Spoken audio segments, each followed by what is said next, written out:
For the first 90 minutes of this movie, I had an overall consensus of what I thought in my mind. This movie looks really nice, but there's not really much going on in terms of plot. I was sure that's what my final verdict was going to be. But then the last 30 minutes happened. Welcome to the first part of 12 Days of Anime Movies. Today, I'll be taking a look at a 2019 release called The Wonderland, which was directed by Keiichi Hara. This movie is based on a children's book called Strange Journey from the Basement. It came out back in 2019 over in Japan, but the movie didn't get brought over to the US until the year 2020. Unlike most other movies I'll be reviewing, before I actually sat down to review this movie, I'd never seen it, so I'll be going in with a fresh perspective. The Wonderland follows the adventures of a cynical teenage girl named Akane and her way more enthusiastic aunt, Chi. After accidentally triggering an event foretold by a prophecy, an alchemist named Hippocrates and a sprite named Peepo appear from her aunt's basement. They tell her that she is a god and then basically force her to come into the world to try to save it. What to save it from? Well, you see, there's like a well, right? And it produces all the water in the world. But the water's dried up because the royal family controls the water. And then there's a wizard who needs to wake up the prince, but the wizard's in a deep sleep.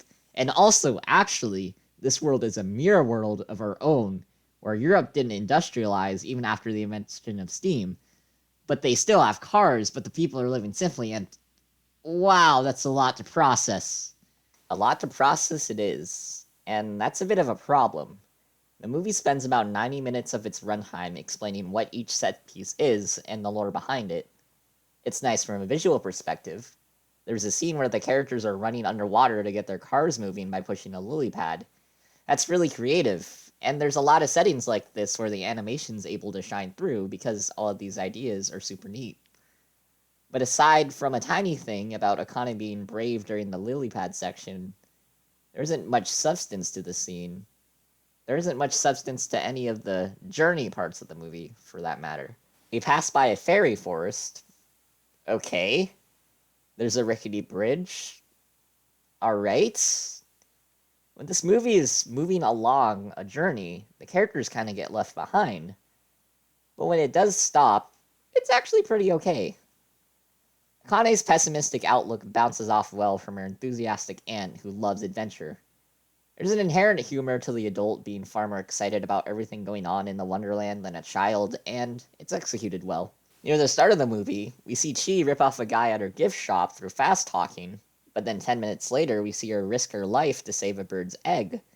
When the movie stops to give characters moments to shine, they become really likable, and that might also be why the villain is so cool. Compared to the fast-paced journey the heroes are on, the villain Zangu has a lot more scenes where we see his plans develop as he tears through the city streets to gather steel.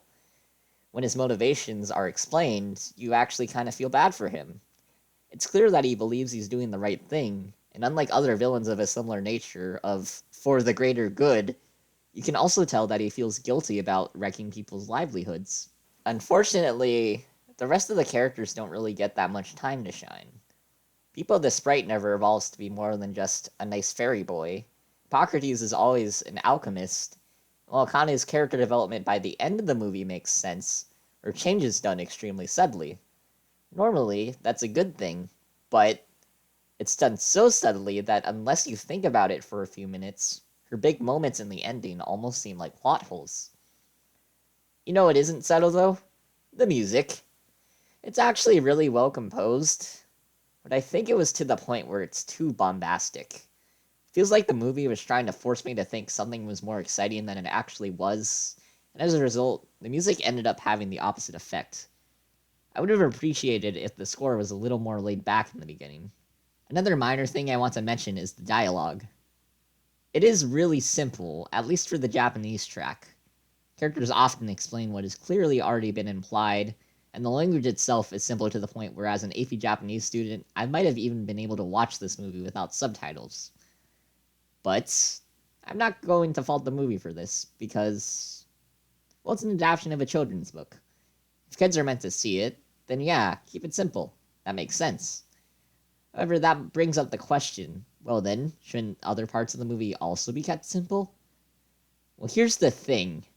Like I mentioned before, the last 30 minutes of this movie are way better than the rest of it. For one thing, instead of jumping to new locations, the movie stops itself at the royal city, which serves as the final backdrop. Zangu's origin is revealed, which ends up being an okay twist.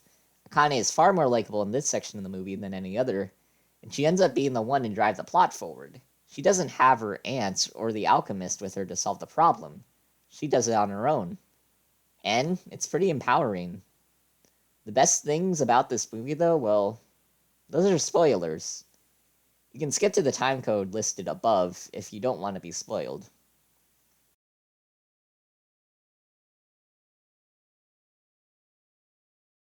Throughout the entire movie, there's been stress on this ritual to get water flowing because all the water in the land is dried up.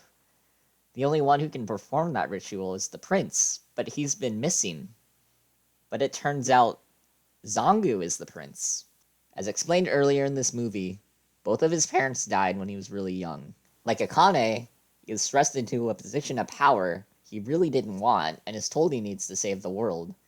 While Akane has her aunt with her to encourage her, the prince was left all alone. After some shenanigans with a wizard, he ended up turning into Zangu. He feels isolated with an extreme burden that no one else has and feels like no one believes in him. He resolves to destroy the well of water to avoid facing his destiny, but Akane is able to reach out to him.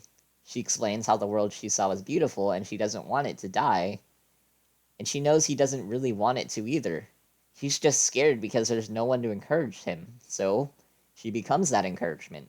She needs him to do something for her, just like all the other countless civilians need the water, so he agrees to do the ritual. But when the ritual fails, he jumps into the pit to give up his life so the water flows again. This is why he was so scared of the ritual. If anyone in the royal family fails the ritual, they have to sacrifice themselves so the water flows again. So he was going to destroy the well instead. But that probably wouldn't have worked. He was really just running away from his own destiny. And now, thanks to Akane, he has the courage to sacrifice himself for the greater good. Even so, Akane desperately tries to stop him from jumping, but she ends up accidentally jumping with him. So they fall through the pits, only to end up at the bottom. And then a wizard appears. For most of the movie, the royal wizard has been in a deep sleep, and people were saying he's the only one who could bring the prince back. It turns out the reason why he went into a deep sleep was because he was waiting for the prince to be emotionally ready to perform the ritual. The kings don't actually die when they jump. What it really is a test of courage to see if they're willing to give up their lives to something greater than themselves. The wizard sees that the prince now realizes the responsibilities he has, and so he lifts them back up to the pit, and then the ritual properly begins. The water springs forward. It's a fantastic moment where the water is represented by doves, like it's being free. The prince cuts the water into doves and it flies around the land. All of these curses are finally gone. The ending scenes are all really fantastic sequences with nice implications and themes about the values of friendship and sacrifice. But those themes really only feel important in the endings. It would have been nice to see a bit more of this earlier in the movie. So then, why does the movie handle the ending better than any other part? Well, I think I have an idea. This movie is adapted from a children's picture book. I'm guessing they knew how to properly expand the ending, but not the beginning or middle. There's a minor detail introduced at the start of the movie that is never mentioned again, but then gets paid off all the way in the ending. While it is admittedly still a cool payoff, it would have been a much better one if that detail was alluded to a bit more. But it was a picture book before. Instead of having 2 hours in between the setup and the payoff, there's probably only 10 to 20 minutes of reading in the way.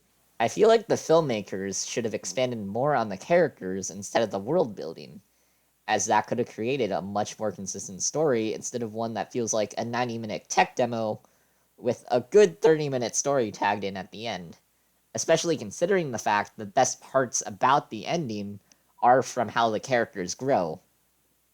Despite all this, though, I'd still say this was a good movie. The animations of the set pieces were nice, and the characters are all likable enough. Really, though, the ending is what saves this movie. The ending's use of more condensed storytelling demonstrates a better product we could have potentially gotten, but on its own, this movie is still worth watching. I don't see myself rewatching it, but I still see no problem in recommending it to people. While only sometimes a brilliant story, The Wonderland is always fun to look at and has a good payoff with its ending. Now then, what's the next movie from the stack? Oh,